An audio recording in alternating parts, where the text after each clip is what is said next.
ಸಮೀಪದ ಕೂಡುಮಂಗಳೂರು ಗ್ರಾಮ ಪಂಚಾಯಿತಿ ವ್ಯಾಪ್ತಿಯ ಸುಂದರನಗರ ಕೋರೆ ರಸ್ತೆ ಭಾಗದಲ್ಲಿ ನೆಲೆಕಂಡಿರುವ ಹಲವು ಕುಟುಂಬಗಳು ಹಕ್ಕುಪತ್ರದಿಂದ ವಂಚಿತರಾಗಿರುವ ಹಿನ್ನೆಲೆಯಲ್ಲಿ ಸೌಲಭ್ಯ ವಂಚಿತ ನಿವಾಸಿಗಳು ಹಕ್ಕುಪತ್ರಕ್ಕೆ ಒತ್ತಾಯಿಸಿ ಪ್ರತಿಭಟನೆ ನಡೆಸಿದರು.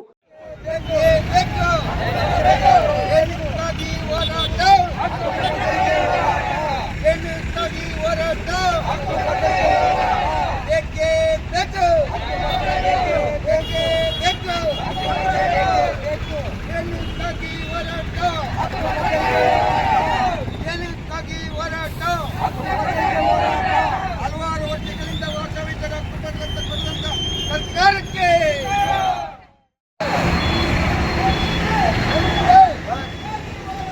ಹಕ್ಕುಪತ್ರಕ್ಕಾಗಿ ಹೋರಾಟ.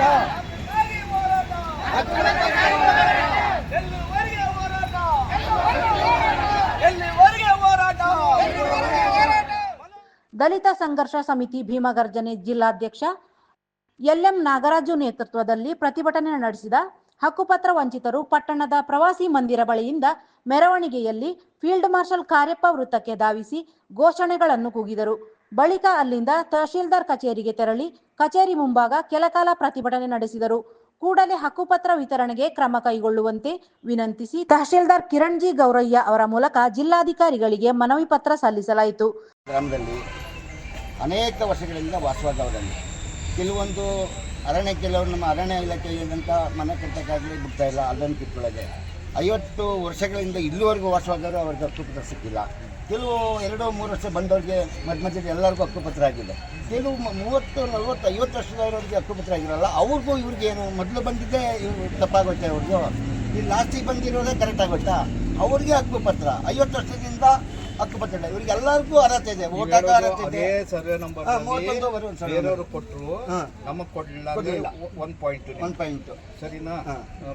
ಅವ್ರಿಗೆ ಆದ್ರೆ ಹೆಂಗ್ ಹಕ್ಕುಪತ್ರ ಕೊಟ್ರಿ, ನಮಗೂ ಅದೇ ರೀತಿ ಕೊಡ್ಬೇಕು ಅಂದೇಕಂಡು ಹೇಳಿ.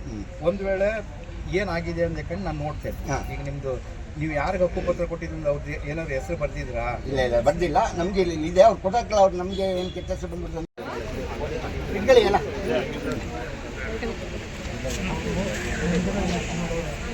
ಈ ಸಂದರ್ಭ ಸುದ್ದಿಗಾರರೊಂದಿಗೆ ಮಾತನಾಡಿದ ಎಲ್.ಎಂ. ನಾಗರಾಜು, ಸುಂದರನಗರದ 31/1ರಲ್ಲಿ ಇತ್ತೀಚೆಗೆ ನೆಲೆಕಂಡ ಕೆಲವರಿಗೆ ಹಕ್ಕುಪತ್ರ ದೊರೆತಿದೆ. ಆದರೆ ಹಲವು ದಶಕಗಳಿಂದ ವಾಸಿಸುತ್ತಿರುವ 50ಕ್ಕೂ ಅಧಿಕ ಕುಟುಂಬಗಳು ಹಕ್ಕುಪತ್ರದಿಂದ ವಂಚಿತರಾಗಿದ್ದಾರೆ. ಈ ನಡುವೆ ಅರಣ್ಯ ಇಲಾಖೆಯಿಂದ ಕೂಡ ತೊಂದರೆ ಎದುರಾಗುತ್ತಿದೆ.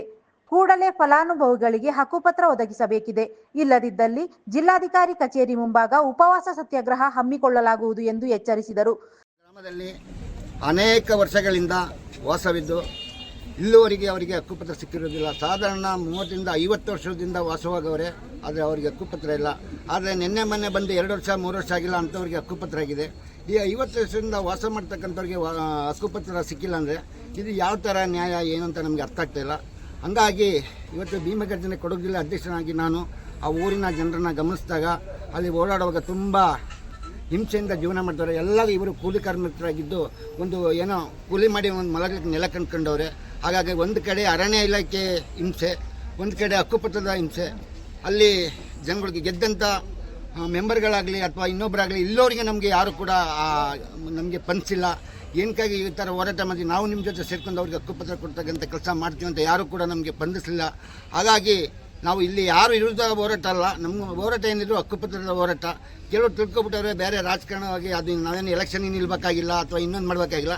ನನ್ನ ಉದ್ದೇಶ ಈ ಬಡವರ ಜನರಿಗೆ ಹಕ್ಕುಪತ್ರ ಕೊಡಿಸೋವರೆಗೂ ಹೋರಾಟ ಮಾಡೋದು ಖಂಡಿತ, ಹಕ್ಕುಪತ್ರ ಸಿಕ್ಕೋದಂತೂ ಖಚಿತ. ಹಾಗಾಗಿ ನಮಗೆ ಕೂಡಲೇ ತಾಲೂಕು ದಂಡಾಧಿಕಾರಿಗಳಾಗ್ಬೋದು, ಮಡಿಕೇರಿ ಜಿಲ್ಲಾಧಿಕಾರಿಗಳಾಗ್ಬೋದು, ನಮಗೆ ಈ ಒಂದು 15 ದಿವಸ ಗಡುವು ಕೊಡ್ತಾಯಿದ್ದೀವಿ. ಅವರಿಗೆ ಮನವಿ ಕೊಟ್ಟು ನಮಗೆ ಅದಕ್ಕೆ ಏನೂ ಪ್ರತಿ ಉತ್ತರ ಸಿಕ್ಕಲಿಲ್ಲ ಅಂದರೆ ನಾವು ಉಗ್ರವಾದ ಹೋರಾಟ ಕೂಡ ಮಾಡ್ತೇವೆ ಮತ್ತು ಜಿಲ್ಲಾ ಅಧಿಕಾರಿ ಮುಂದೆ ಸತ್ಯಾಗ್ರಹ ಉಪವಾಸ ಸತ್ಯಾಗ್ರಹ ಸ್ಟ್ರೈಕು ಕೂಡ ನಾವು ಮಾಡೋಕ್ಕೆ ಇಚ್ಛೆ ಪಡ್ತೀವಿ.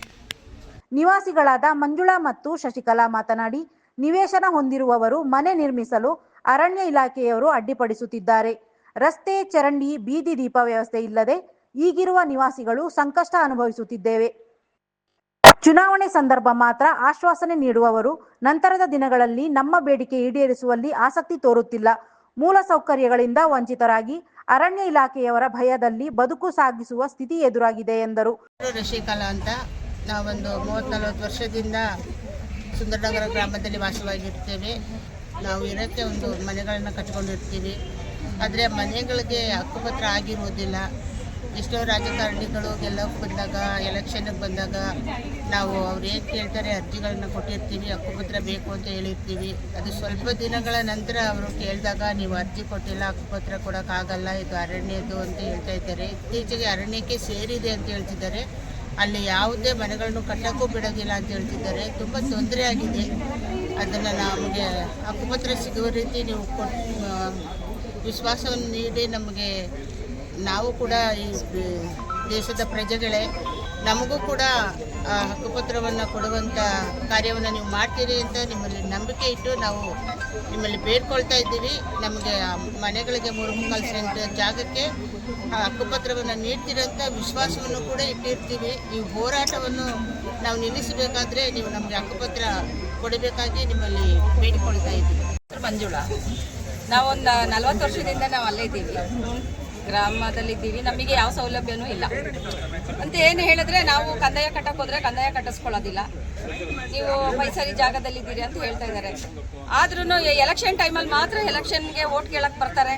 ನಾವು ಅದನ್ನು ಮಾಡ್ತೀವಿ ಇದನ್ನು ಮಾಡ್ತೀವಿ ಅಂತ ಹೇಳ್ತಾರೆ, ಎಂಥದ್ದು ಮಾಡ್ಕೊಡೋದಿಲ್ಲ. ಅಂದರೆ ಈ ಸತಿ ಓಟ್ ಕೇಳಕ್ಕೆ ಬಂದರೆ ನಾವು ಯಾರೂ ಓಟ್ ಹಾಕೋದಿಲ್ಲ, ಅವರಿಗೆ ಬಹಿಷ್ಕಾರ ಹಾಕೋದಂತೂ ನಿಜ. ನಾವು ಒಂದು 60-70 ಕುಟುಂಬಗಳಿದ್ದೀವಿ, ನಮಗೆ ಯಾವ ಸೌಲಭ್ಯಗಳು ಇಲ್ಲ ಅಲ್ಲಿ. ಈ ಸಂದರ್ಭ ಪ್ರತಿಭಟನೆಯಲ್ಲಿ ಸಂಧ್ಯಾ ಕಾವೇರಪ್ಪ, ಕವಿತಾ, ಶ್ವೇತಾ, ಪುಟ್ಟಮ್ಮ, ದೇವಿಕಾ, ವೀಣಾ, ರುಕಿಯಾ, ಲಕ್ಷ್ಮೀ ಚಂದ್ರಯ್ಯ, ಕುಸುಮ, ಶಾರದಾ, ಸುಚಿತ್ರಾ, ರೂಪಾ, ನಿರ್ಮಲಾ ಸುಬ್ರಮಣಿ, ಯೋಗೇಶ್, ಗಂಗಾಧರ, ಸತೀಶ್, ದಿನೇಶ್, ಪುನೀತ್, ಮಂಜುನಾಥ್ ಮತ್ತಿತರರು ಹಾಜರಿದ್ದರು.